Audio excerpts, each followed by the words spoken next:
Coming up, hundreds of parents advised to become more involved in their children's education at a parenting forum. And the National Security Minister says he wants more input from the community to fight the war on crime. So don't you move. The Bahamas Tonight, the weekend edition, starts now. Now in HD.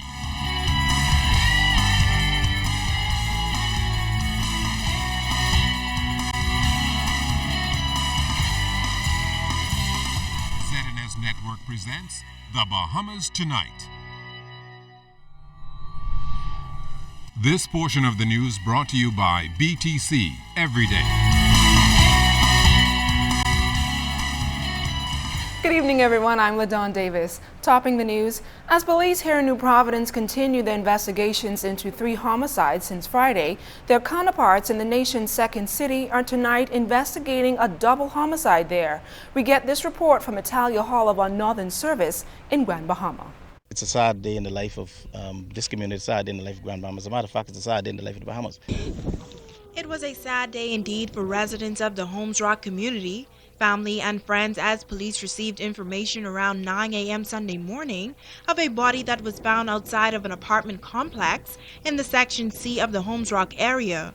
The news quickly spread throughout the community and many persons gathered in a state of shock. Police say they responded immediately and did their initial assessment of the scene and discovered the lifeless body of a male and female. Senior Assistant Commissioner of Police Emric Seymour was on the scene. Further investigation of further inquiries by the police also discovered just inside of the apartment complex what appeared to be the lifeless body of a female, which is believed to be a family member of the deceased male that was found. I mean, both of the individuals discovered, each one had a gunshot wound to the head. Okay, the male had a gunshot wound to the front of the head, and the female to the back. EMS personnel was called to the scene and pronounced the 2 persons dead. Police also say that the vehicle of the male victim was missing from the scene when they first arrived. One of the vehicles that belonged to the male resident, it was missing from this resident when we got here this morning, according to our initial investigation. However, I can tell you that we just recovered that vehicle a short time ago, and of course we trying to see the linkage between that vehicle where we discovered it, and of course the scene here. The area was cordoned off, but family members were allowed one by one to get closer to the scene. Family members, I would have met with some of them already, and we'll be doing a subsequent meeting with them later on. They're all distraught of the whole situation, not only family members, but the entire Holmes Rock community. Seymour says this is the initial stage of the investigation and no motive is known at this time. We are appealing to all members of the public, however, anyone, because one of the things you often hear me say anytime I come before you is to indicate that any incident of criminality happens anywhere in the Bahamas, somebody knows something about it. And I'm certain that someone somewhere knows something about what took place here this morning. Seymour says 2 lives have been lost in what appears to be a senseless killing, and violence must stop. He adds that if anyone has any information into this matter, to please come forward so that this investigation can come to a close. Reporting for ZNS Network News, I'm Italia Hall. Also here in New Providence, police are investigating 2 more shooting incidents that took place last night, including the shooting of a female police officer. Now, according to reports, around 3:30 a.m. this morning, an off-duty female police officer, while leaving a nightclub located on Tonic Williams-Darling Highway, was shot in the arm. She was transported to hospital and tonight remains in stable condition. At 12:30 a.m. this morning, a man got into an altercation with another man outside of a Wolf Road nightclub and was shot. He too was rushed to hospital where he remains in stable condition. A 33-year-old man is in custody assisting police with their investigations. Also last night, 16 Jamaican women were arrested during a police anti-crime operation. 7 Jamaicans were arrested at a nightclub on Madeira Street, and the other 9 were arrested at a nightclub on Robinson Road. Police suspect the women to be at the nightclubs for the purpose of solicitation for prostitution. The Jamaicans were taken into custody for solicitation for prostitution and breach of the Immigration Act. Police also confiscated a large amount of cash from the women, believed to be the proceeds of crime. The owners of both nightclubs were arrested for breach of the Business License Act and solicitation for prostitution. Minister of National Security, the Honorable Dr. Bernard Nottage, will lead a team comprising of religious and community leaders, urban renewal, and members of the police force during a series of walkabouts in eastern New Providence starting on September 21st. The large contingent will be going door to door throughout the Eastern District, hoping to build better relationships with residents. Minister Nottage, who first made the announcement on August 27th during a televised national address on crime, says he is hopeful that these walkabouts will deter criminal activity. The school, the church, the community, the merchants in the community, they need to know a little bit more, and so do we, a little bit more about what's going on. We have to establish contact with youngsters and with parents in the homes, where there's a lot of unemployment. There are a lot of people at home in the day really doing very little.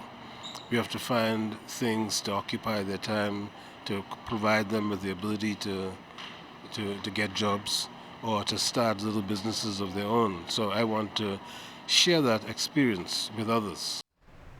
Hundreds of parents and students received goodies and school supplies during the annual parenting forum hosted by the New Providence Association of Principals at the Kendall Isaacs Gymnasium on Saturday. It's the sixth consecutive year that education officials have hosted the event in hopes of encouraging parents to become more involved in the education of their children. We got a chance to speak to the Minister of National Security and a single mother of a C.H. Reeves graduate about the importance of the pursuit of performance, paths, and productivity. People send their children to school, to primary school, and they usually take a far greater interest in the mother in primary school, but the interest falls off as they get to junior high and senior high. National Security Minister, the Honorable Dr. Bernard Nottage, strongly believes that parents need to play a more active role when it comes to acquiring a quality education for their child or children. In fact, he says a lack of parental guidance has resulted in far too many high school dropouts, which he believes plays a factor in the escalating crime problem this country is now facing. You have to make sure that they go to school when they leave home, because a lot of people, particularly in the junior high school, when they leave home, some days they don't reach the school. They are walking down Bay Street or getting involved in some illicit activities. If the parent doesn't take an interest in the child, doesn't ensure that they go to school, doesn't know how they behave in school, doesn't keep an account of how they're doing with their classes, parents should know the school. They should know the children's teachers, and they should make sure that they try to keep up with the child's homework.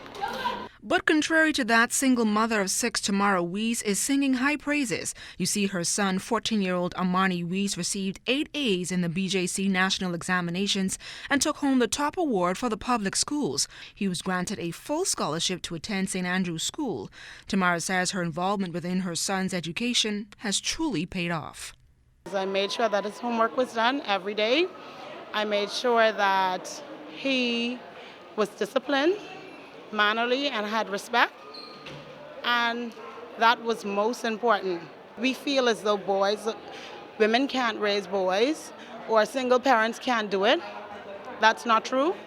The thing is that we have to discipline our kids. We have to let them know wrong is wrong and right is right. We have to let them know that when we're away from them and we're at work, that their teachers are their parents. We have to let them know that education is key. Although there is a stigma that young men are falling by the cracks and engaging in a life of crime, Armani says he is excited about not only a bright future, but making his family proud.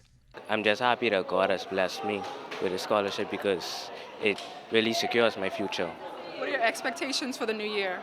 After I leave, I plan on becoming an electronic and software engineer, opening up my own company in consumer electronics. President of Commonwealth Bank Ian Jennings says the bank has invested over $1.5 million to ensure that young Bahamians are equipped to secure their academic futures. If we don't invest in the future of our young people, then the future of the country is going to be bleak.